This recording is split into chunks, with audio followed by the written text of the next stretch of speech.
The Red Lion here in St James's has to be one of my favourite London pubs. It is to be found here on Crown Passage, appropriately named, one end of it leading out onto St James's Palace and beyond there the Mall and Buckingham Palace. Take a stroll down Crown Passage, past Lock & Co, the world's oldest hatter. Do your best to try and ignore the modern signs of the sandwich shops, and you can get a glimpse of being in the Georgian era, or perhaps even earlier. This back street has likely been here in St James's since Charles II was on the throne. And for most, or possibly even all of that time, this pub here has stood on this site. As it says here on this sign by the door, reputedly the second oldest licence in the West End, the village pub in the heart of St James's. Regular viewers of the channel will know by now I'm more than a bit susceptible to a pub history rabbit hole, especially when it involves one of my favourite pubs. So is there any truth to this claim? I aimed to find out, and like most of these oldest pub in place X type questions, the answer isn't nearly as straightforward as you might first think. Cheers from the Red Lion, Crown Passage, St James's. You might think to answer this question we can just visit the archive wherever the licensing records for Westminster are held. It is today the London Archives, and look back in time for a Red Lion at number 23 Crown Passage in St James's. But a number of things make that a lot more difficult. Pub names change, street names change. Older licensing records usually don't include the street number. And if you go further back in time, even older licensing records than that often only include the name of the licensee, the landlord or the landlady, and the name of the street. That's it. Add to all of that the fact that many of these licensing records are missing or damaged or otherwise incomplete, and it's suddenly a bit more of a challenge than you may have at first thought. Before we get into all of that, let's take a look at the pub as we find it today. It is a listed building, and Historic England believe it to be mid-19th century. Other sources go a bit further and date it to the 1860s, although, as we'll find out, there has been a pub here on this site for somewhat longer than that. The list entry from Historic England is relatively brief. They mention it's in stock brick, runs to 3 stories, although it's hard to get a good look at the upper floors given the narrow alleyway it's located in. They describe the ground floor as having simple pilastered public house front with decorated stops to the cornice and 3 cast iron brackets with later lamps. The stops include carved red lions. Those brackets were presumably used at one time to hang gas lamps from. The more modern replacements are, alas, electric. Until quite recently, Crown Passage was lit entirely by gas lamps, but Westminster Council, in their infinite wisdom, replaced them with LED replicas.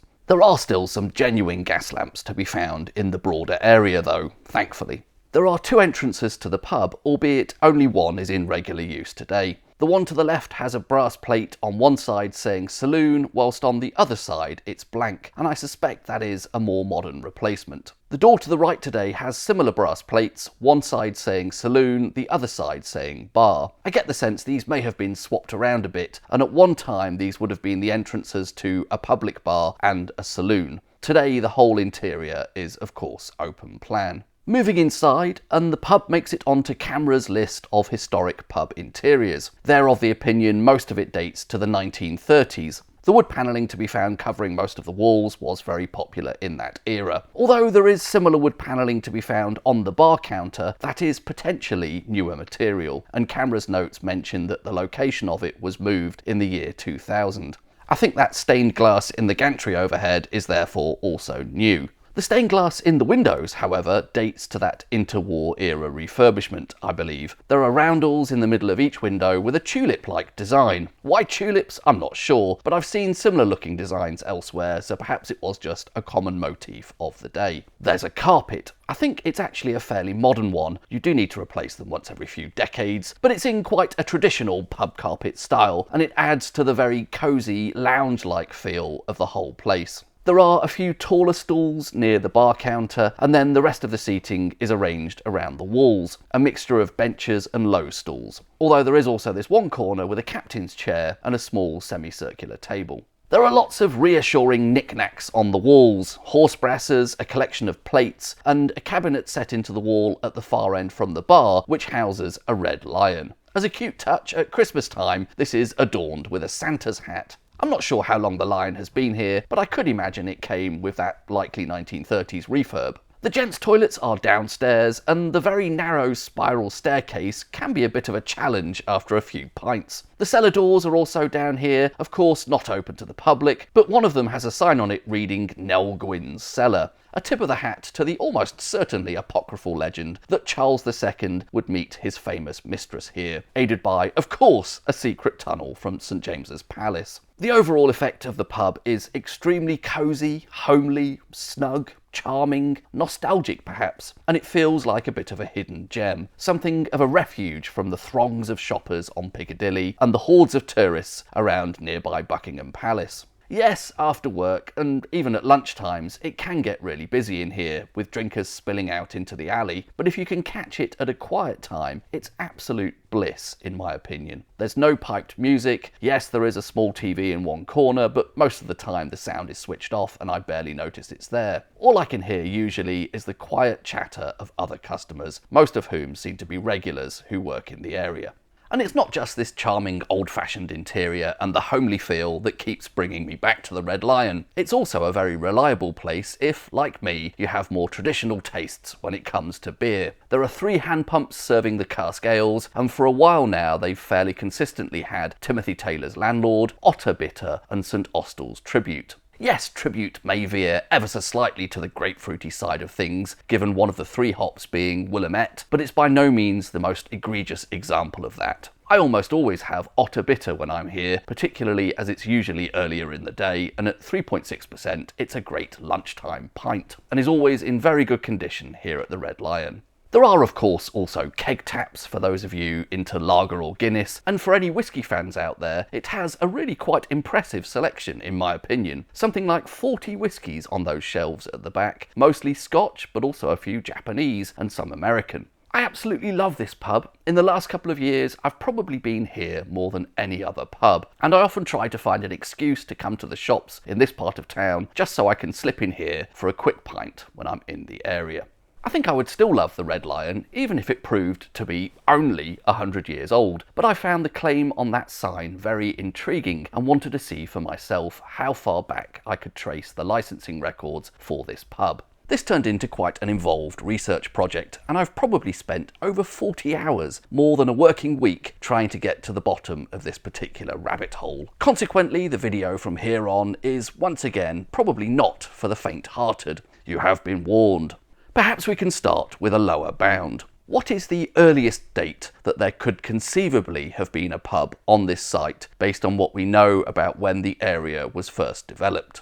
Although nearby St James's Palace was built in the 1530s under the reign of Henry VIII, we're not really seeing it in its best light today. It has some scaffolding up on the most impressive part. It was for practically a century in an entirely rural setting, surrounded by parkland used by the monarchs of the day for hunting deer. If we take a look at Faithorne and Newcourt's map of 1658, it seems to me that, apart from St James's Palace and some immediately adjoining buildings, most of the streets of St James's still hadn't yet been laid out. We have a rudimentary route of Pall Mall and of St James's Street leading up to Piccadilly, but it seems as though much of it is still open fields either side at the time. There is admittedly one run of buildings down at the south end of St James's Street, which could just about conceivably include the site of the Red Lion at the back, but that feels like a bit of a stretch to me. It seems more likely that the earliest possible date for when the pub was first established was in the 1660s, under the reign of Charles II, when the rest of the area was developed, centring on St James's Square. Here's the area on William Morgan's map of 1682, soon after that development. I think what we know today as Crown Passage is this narrow street here. The southern end, where it joins Pall Mall, is numbered 165, and further up there's the number 164. In the legend, 164 is Crown Court, 165 is Golden Lion Court. So perhaps not all of the stretch of the alley was known as Crown Court at that time, maybe just an upper section. There is of course a pub called the Golden Lion today, round the corner on King Street, but I think that may be just a coincidence. A few years later, we have Blome's map of St James's, surveyed in 1695. This labels our alley of interest as Crown Court, and from here on, there's no further talk of golden lions. However, the name Crown Court didn't remain a constant either. John Rock's map of 1746 labels it as Old Paved Alley. To confuse matters further, there are two paved alleys in St James's at that time. The other doesn't have the old prefix on John Rock's map and leads off Charles Street, the other side of St James's Square from here. Horwood's map of 1799 labels what we know as Crown Passage as Paved Alley. Slightly odd that it was no longer considered old at that time. I think the change of the name back to Crown Court happened sometime in the early 1800s, and by 1869, the earliest Ordnance Survey map I was able to find covering the area in detail, it is Crown Court once again. And look, we have a PH there, marking the location of the Red Lion. The final rename from Crown Court to Crown Passage happened sometime in the mid-20th century, perhaps around the 1940s, and we can see the modern name on this OS map of 1951. I'm not sure what the rationale for the rename was. Perhaps there had been one too many misunderstandings of people getting into taxis and asking to be taken to the Crown Court, then being confused when they ended up here rather than the Old Bailey. So that's the first challenge in our search for historical records of the Red Lion, that the name of the street it's on changed 5 or 6 times in the past few centuries. And at various times it wasn't a unique name either. There were 2 paved alleys in St James's for a while, and also another Crown Court.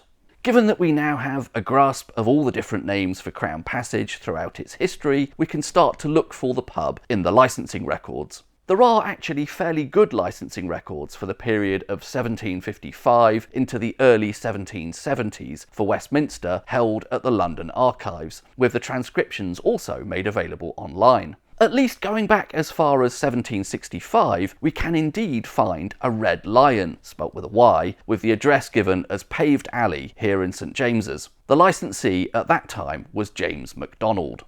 To reassure ourselves that this is the correct paved alley, remembering that there were 2 in St James's at this time, we can look at the rate books. The poor rates, watch rates and paving rates were the precursors to modern day council tax, local government taxes levied on householders. And here in Westminster, records of these were kept every year, covering much of the 18th century. Here's the page in the rate books for our paved alley around the time of the 1765 licensing record. We know it's our paved alley because of where it appears in the perambulation of the rate collectors. They seem to have a fixed route that they'd follow when knocking on doors to collect the taxes. This paved alley appears just after King Street and Angel Court, which still today are 2 neighbouring streets to Crown Passage. And there is indeed a James MacDonald listed here. So we know that the Red Lion was here in 1765, and given the Caledonian associations of the Red Lion as a pub name connected to the House of Stuart, it's somewhat fitting that the landlord at that time was of Scottish descent.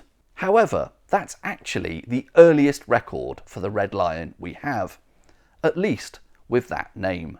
For several years, running up to 1764, there were a total of 5 pub names in the licensing records in St James's with an address given on Paved Alley or Old Paved Alley. But none of them are named the Red Lion. We have the Chequers, the Goat and Feathers, the Goat and Harp, the Queen's Head and the 2 Chairmen.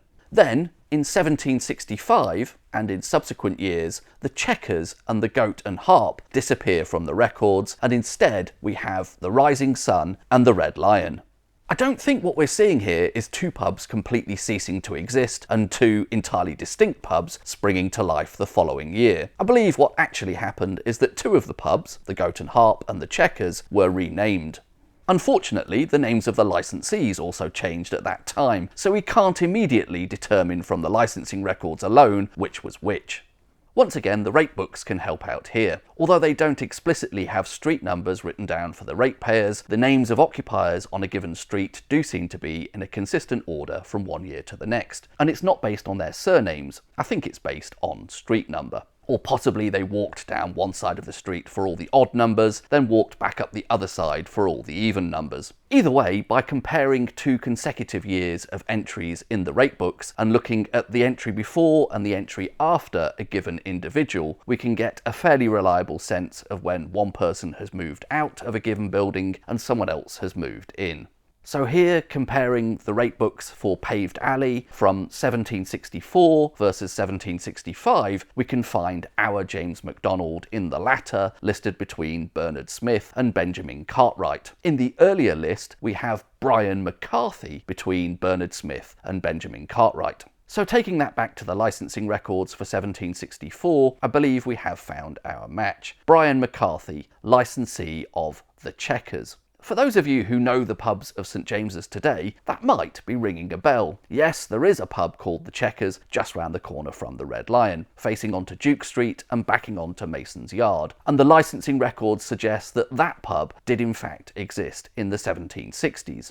But the Chequers on Paved Alley was a different pub. It is tempting to think then that when the pub we know as the Red Lion changed hands between 1764 and 1765, the new licensee, James MacDonald, decided to rename it to avoid the confusion with the other pub called the Chequers just round the corner. But if that indeed were the motivation, it's hard to think of a worse choice than the Red Lion. The records tell us there were no fewer than 9 pubs in St James's alone called the Red Lion at that time. One on York Street, that's the other Red Lion that still exists today. Then a further 7 on King Street, Market Lane, Jermyn Street, Portland Street, Piccadilly, Silver Street and Archer Street. And of course our own Red Lion on Paved Alley. Yes, the parish then had a slightly broader extent than what we generally refer to as St James's today. Now we consider it to be bordered to the north by Piccadilly and to the east by Haymarket. But even if we just look at those modern boundaries of St James's, there would have been 6 pubs back then called the Red Lion. It seems the Chequers was another very common pub name in the 18th century. The Dictionary of Pub Names suggests it may even have Roman-era roots as a tavern sign, and there are various later proposed derivations ranging from a table used for counting money to an element of the coat of arms of the Fitzwarrens, who were apparently responsible for administering alehouse licences in the reign of Edward IV. Perhaps it even had Masonic underpinnings. Some or all of that may well be true, but I suspect a big factor in its popularity as a pub sign was simply that it was easy to draw. How much further does the pub go back as the Chequers then? Well, for a few years at least, in that window of history where there are transcriptions of the Westminster licensing records available online, we can keep going. Brian McCarthy's stint at the helm of the Chequers goes back as far as 1759. In 1758, Richard Edwards was reported as licensee, and then for a few years prior to that, we have Cornelius Dowling running the pub. From this point though, we do start to get into diminishing returns. The further back we go from here, increasingly the licensing records are less detailed, less complete and harder to access. To go back earlier than 1755, it was a case of visiting the London archives in person and looking at the original documents. It is quite an experience leafing through 18th century paperwork, and it really feels like a privilege that this kind of resource exists in London, open to all and essentially for free. You just have to sign up for a history card and pay a small fee each time if you want to take any photos of the documents you're looking at. Alas, as part of that agreement, you're required to state that those photos are only for your own personal use, and you can't reproduce or share them. So although I do have photos of all the pertinent records from my visits to the London archives while I was researching this, I can't put them on screen. I have attempted to make some mock-ups though, to give a bit of a feel for it. Anyway, it seems Cornelius Dowling's time running the Chequers goes back to around 1748. Prior to that, it was run by Thomas Kavanagh, whose name seems to be spelt subtly differently just about every time it appears in one of these historical documents, albeit always beginning with a C rather than with a K, like John Thor's character Kavanagh QC. Kavanagh's tenure at the pub seems to go back as far as 1736, although in the interim the records become increasingly more patchy and less detailed. The name of the pub isn't listed prior to 1742, and sometimes his first name is omitted. And that's about as far as I could get with any certainty. 1736. The rate books do go back just a few years further than that, and albeit a bit of a different spelling, there is a Cavener, Cavener, living on what was then once again called Crown Court, back as far as 1729. But he doesn't appear in the licensing records prior to 1736. There were certainly other licensees registered on Paved Alley or Crown Court in that period, but we don't have any pub names in the records, and the licensees frequently change from one year to the next, so it's hard to say anything for certain. At least one licensee, Edward Matthews, intriguingly appears in the licence registers in 1730 with an address on Paved Alley, Pall Mall. But he does not appear in the rate books that year. I think the rate books tell you the name of the occupier of the building, and I suppose it's possible, if a building is a pub, that one person might be running the pub business downstairs while a different person is living in the flat upstairs. Perhaps Thomas Cavener owned the building and lived there, but had other business interests for a time, so hired a manager, possibly even this Edward Matthews, to run the pub for him. That is, of course, all conjecture though. So that's where the trail ran cold for me, 1736. That does, at a minimum, make the history of a pub on this site very close to being 300 years old, provably, and I think there is still the potential that it could be a bit older than that. There's certainly no firm evidence to the contrary, but given the records available, it's hard to say anything with any certainty prior to that date. There are a couple of loose ends to tie up relating to the claim of this being the second oldest licence in the West End. Firstly, it's worth considering what the West End even means. It's a term that came into being in the 19th century, but has never been a district of London with any official definition. It roughly corresponds to some, but not necessarily all, of the city of Westminster. Most people would probably consider it to include places like Leicester Square and Piccadilly Circus, and some of the surrounding neighbourhoods like Soho, Covent Garden, maybe St James's and Mayfair. Given that this is already a vague definition, it makes the claim attached to the Red Lion even harder to prove, or indeed disprove. Secondly, I'm sure some of you will ask, if this is reputedly the second oldest licensed premises in the West End, however vague that area may be, then where is the first? The sign certainly doesn't give us any clues as to which pub whoever came up with this claim considered that to be. There are of course several pubs which are pretenders to this particular crown, but none have produced the sort of paper trail I've just given you for the Red Lion to prove it. And I hope, if anything, I've demonstrated that finding these answers isn't nearly as straightforward as you might first think. Perhaps it's instructive to try and figure out who made this claim about the Red Lion being the second oldest licensed premises in the West End. The earliest references I could find to it are from the late 1960s and early 1970s. The first is an advert for Gilbey's Gin in 1969, which mentions it in passing. The second is a piece in 1970, which tells us this was a Watney's pub at that time, and even asserts that this had been a Watney's pub going all the way back to the 18th century. I suspect they possibly meant the 19th century there, but anyway, there are at least records of this pub being associated with Elliot and Watney, as the company was known then, around 1857. I'd love to hear if anyone knows of any earlier reference to this claim, but assuming it did first emerge in the 1960s, then I'm inclined to think it came from someone at Watney's, and let's face it, as a company, they weren't exactly renowned for caring about pub history in that era. In conclusion then, a date of first establishment of at least 1736 is still, in my opinion, pretty impressive for a central London pub. And again, there is at least a possibility that it could be a few decades older, maybe even going back into the 1600s. So yes, it could indeed be the second oldest licensed premises in the West End. But regardless, it's my favourite pub in this part of town. Thanks for watching.